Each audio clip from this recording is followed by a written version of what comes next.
I can't control the snail mail. I'm sorry. Yes, I'm currently waiting for my Bailey items that were signed at SummerSlam. Richie has placed them in the mail, and they're being brought to me by apparently Harry Potter's owl. Oh God!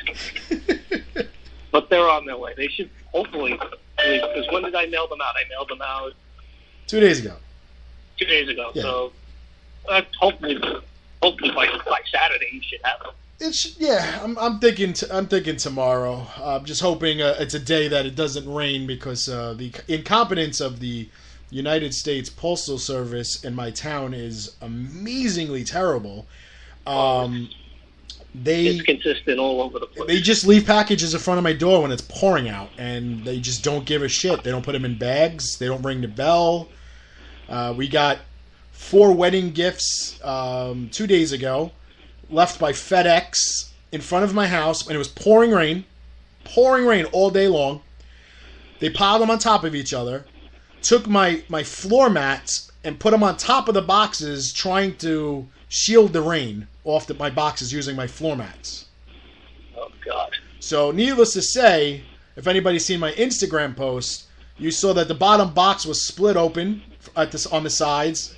The middle 2 boxes were soaking wet, and the top one was pretty much opened by the time I got to the door. So I just had an incident with the post office, and I'm fighting with the post office now. I had packaged up a box and with some figures and some photos in it with a customer. They were neatly packed. They were bubble wrapped. They were cardboard. Everything was packed neatly. Mm-hmm. The person received the package. Everything was bent. Everything was destroyed. It's unbelievable. I mean, it just there's the guy protocols they're supposed to follow, and they don't do it. Like, you're not supposed to put anything heavier on top of something that's lighter, and you're not supposed to stack over a certain.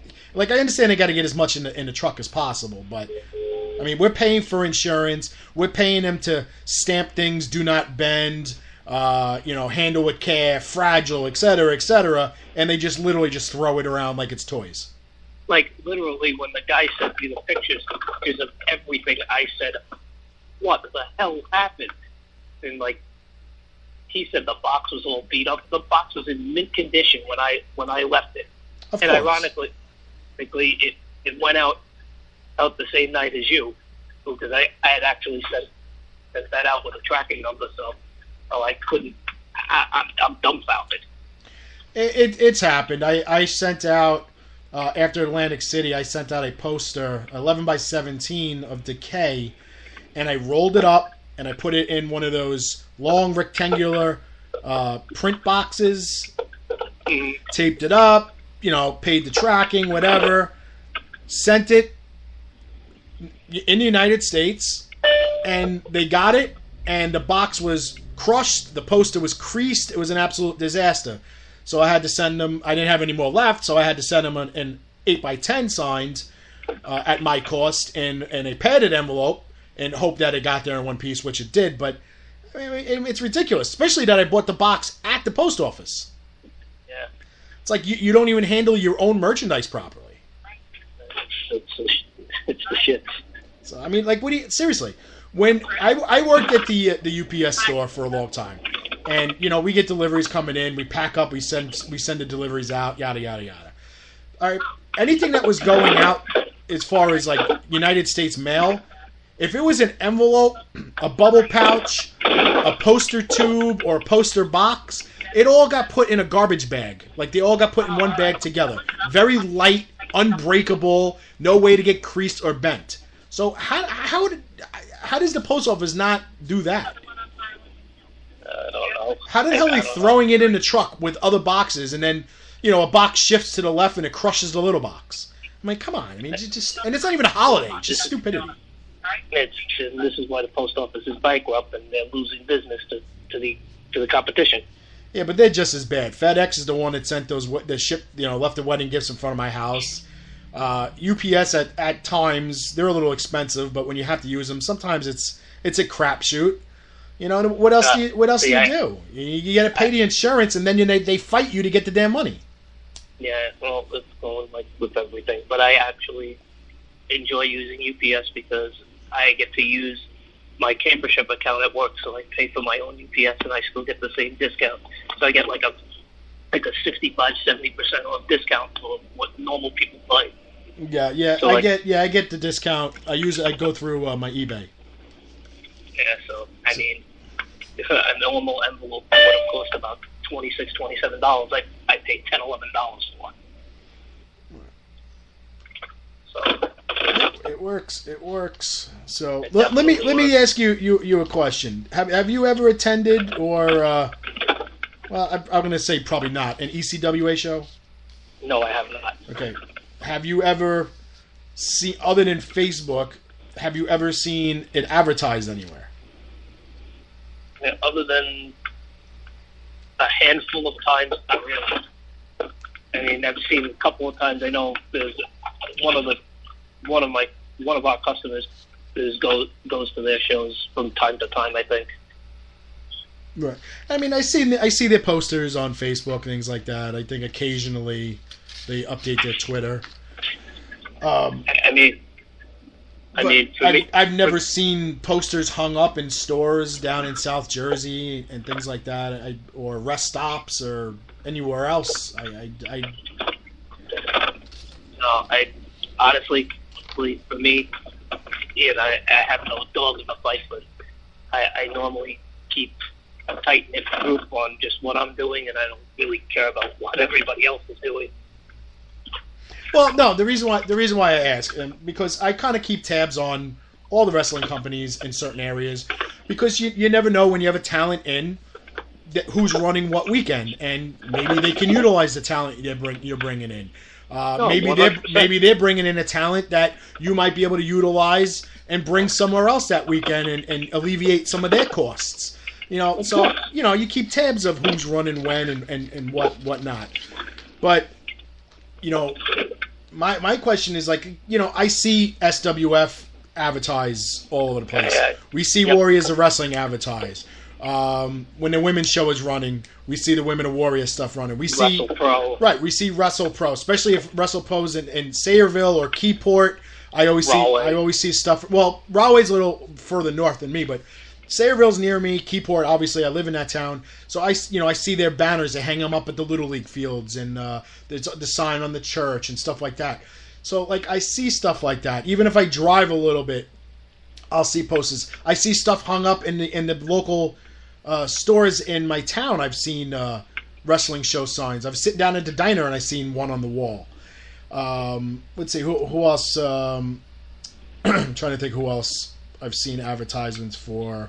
Obviously Standalone when he did Boardwalk Beatdown and everything else. I mean, he was putting signs from, I want to say, Delaware all the way throughout New Jersey up to North Jersey into New York City and the 5 boroughs and things like that. So he spread his range all over the place. Yeah, he did an incredible job marketing. He really, really did. The man really busted his ass. Gotcha. Oh, so you know what? This is him calling in now, so let me let you go, dude. All right, I'll talk to you later. All right, you got it, Rich. All right, bye. Take care. Hey, this is Mike? Yes. Mike, how you doing? Great. How you doing? All right, pretty good. All right. Good. You actually saved me from continuing to talk to Richie DeGreg. So, all right. Who am I talking to? This is Kevin. Oh, okay. I thought you were hosting the show. I am hosting the show.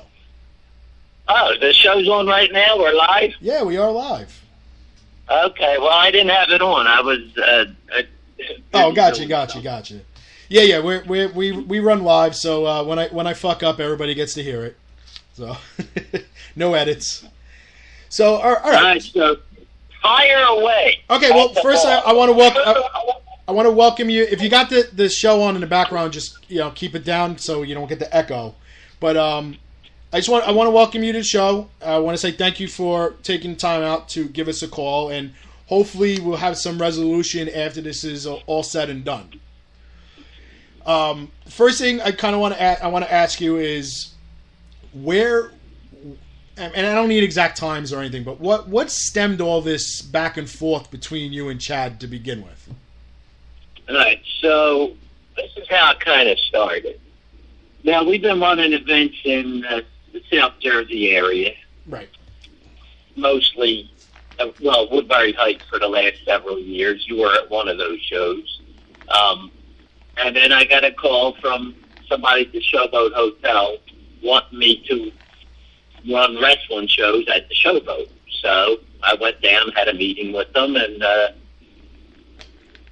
not only did I, bring up the wrestling, I also brought up the juice business that I'm in. So I ended up opening up a juice bar in there and doing the wrestling shows. Now, the first show that we did there was in November, and it was in the New Orleans Ballroom. So I actually did that show with the Showboat Hotel. Okay. All right. It was, my show, and I did it with them. So I remember when I announced it, I got a message from Chad, an email, saying that, I don't want you to think that I'm, coming in on your territory now, but I had already planned on doing shows in Atlantic City. I got 13 shows lined up all summer long, which that didn't happen. But I got the email to prove it. Okay. So anyway, no problem. Listen, in pro wrestling, a lot of people, you could run in the territory, and if somebody sees you doing good or somebody, they want to run there too. Right. I was running the Flyer Skate Zone before ECWA ran the Flyer Skate Zone. I was running TWA in the Flyer Skate Zone for 2 years, and then I left there when we took over ECWA and just did ECWA. So anyway, getting back to the other thing, so I did the show in November, okay, and then the next shows were March, May, and June.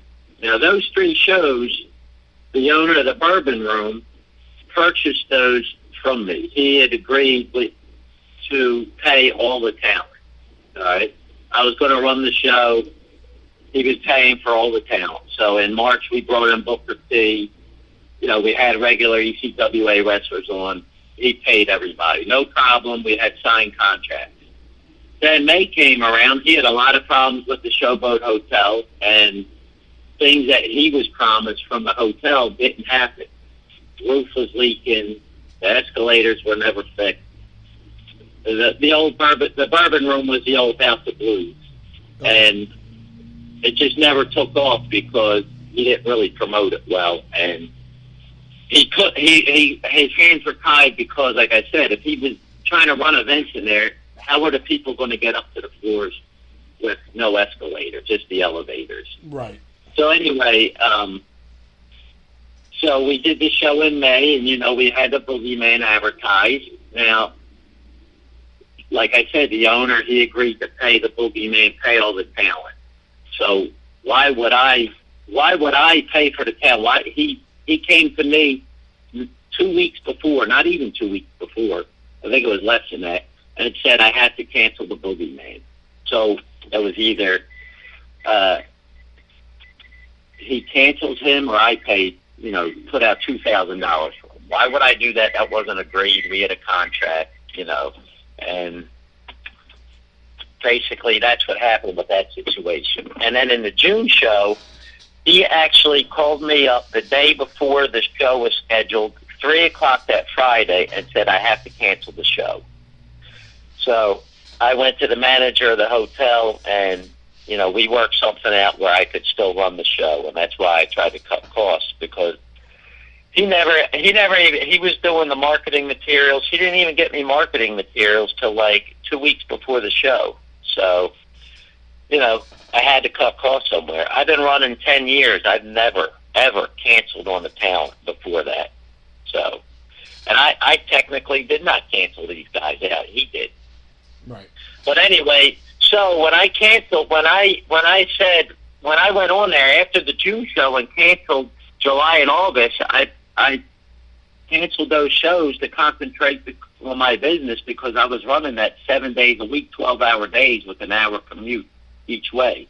And Chad was the first person that went online and bashed me for canceling the shows. 10 years I've been running, you can count the number of shows that I think